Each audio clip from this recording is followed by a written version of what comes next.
Do you or your loved ones speak in past tense? I realized that. I thought about that. I also struggled with that. But now I understand that. I also used to wonder, all those past tense, well, if you're doing that or they're doing it, that is a defense mechanism that many times is also a power play, almost like a passive-aggressive move. And today I'm going to tell you what to do about it. Hi, my name is Dr. Assael Romanelli, and this is a potential state. And today we're in Own Your Shit 19, present tense, your communication. So why would people talk in past tense when it comes to crucial things about the relationship?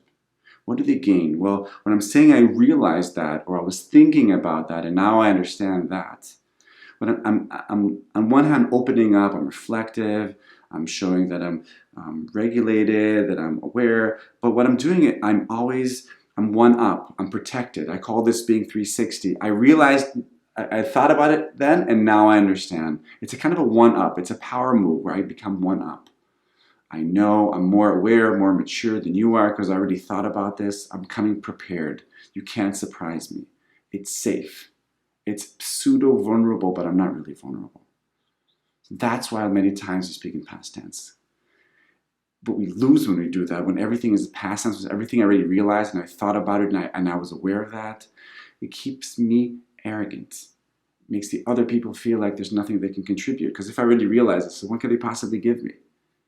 It's a one-up move, and then people don't really have empathy toward me because I already realized that. There's no excitement, there's no vulnerability, there's no collaboration, there's no co-creation, which is what we really want in an intimate encounter, in an intimate relationship. So the solution for all this? Speak in present tense. What happens when you speak in present tense? First of all, there's a sense of vitality, of a high risk, high gain. The high risk is if I'm thinking about it now, I will be perceived as weak. I will be open to criticism. Somebody can jab me, attack me, ridicule me. That's true, but the high gain I get is I'm accepting influence. I'm telling to the other people, hey, I'm thinking about this right now. Join the conversation. Come in. I am more inviting. There's a better chance for intimacy, for collaboration, for play, for creativity, for synergism. That's what's happening. It's also conceived more as powerless communication, what Adam Grant talks about in his book Give and Take. Something more approachable. There's more connection. I want to give you a few examples. How does this manifest in the clinic and also in my workshops? So I was once working with this couple. He was an academic, and everything he spoke was in past tense, especially about their marriage. I realized that I used to think in the early years, and whenever it would come up in therapy, he kept saying that he already understood that, he already got it, he already thought about that. And over time, what happened is his wife, also me, but mostly his wife, felt like he's not really present. He's not really accepting influence. There was a belittling of his vulnerability. And what was actually surprising is once we flagged this out and he started speaking in present tense, we realized he was much more present than he showed. But the past tense habit kept positioning him one up, kept positioning him smarter and more aware than his wife. And the second he shifted into that present tense communication, what would happen is, so she felt like she can contribute, and he was allowing more what we call action insights to happen. He was accepting influence live as it's happening. He would say, I'm thinking about what you just said. And as that was happening, he had this realization, he would share it. And just think of the semantics of, I thought about this and I realized that 1, 2, 3. Then I'm thinking about this, and what's coming up for me now is 1, 2, 3. That's a whole different melody, which is much more inviting. Another example is a different couple I was working with. She was a therapist and he was an engineer. And everything that was connected to their communication and their feelings, she went past tense. She knew it already. She realized that was her one-up position. That was where she was strong and he was emotionally illiterate.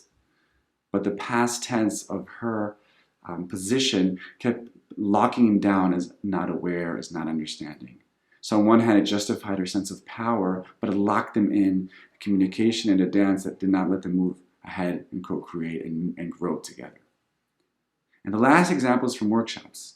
Many times when I'm lecturing or I'm facilitating, I will use present tense as a way for me to share, to lower my imposter syndrome, so it doesn't look like I got everything and I understood everything. But it's also a way for me to kind of broadcast live and be open and say, I'm thinking about these concepts. This is where I'm right now. And when somebody asks me a question and I don't know, instead of saying I already thought about it, I can go something like, I need to really think about this more. Wait. I'm processing what you're saying. I'm allowing them, I'm opening up the backstage, letting them see what's happening. I'm bringing them down to the court, down to the dance floor with me, and I'm helping them join me in the process that I'm going through. So those are a few examples of past tense and also the advantages of moving to present tense. And I will finish with several tips. So what can you do? First of all, choose one relationship that you want to try to do things a bit differently and start speaking in present tense. Broadcast live. You're going to do trembling, but do it. We also call this, Schnarch calls us self-validated intimacy. I'm going to start sharing what's happening to me as it's happening, as it's going. If you need, you can condition this and saying, I'm thinking about this as of today or right now. Like you can condition it if broadcasting live is too scary. And then confess if you don't have all the answers. You can say, I need to think more about what you just said. Or if somebody asks you why and you're not sure, instead of saying or pretending like you already processed it, you could say, I don't know. Give me a few moments. And speaking in present tense will lower your status, will bring you down to eye level. And that's not a bad thing. In fact, that is a thing that connects people, that makes people feel like there's more energy and there's more openness. And over time, if you start speaking in present tense, then your loved ones will speak in present tense. And what's going to happen is a co-created flow. So present tense your communication and see how that changes your life. My name is Dr. Assael Romanelli, and this was The Potential State. I'll see you next time.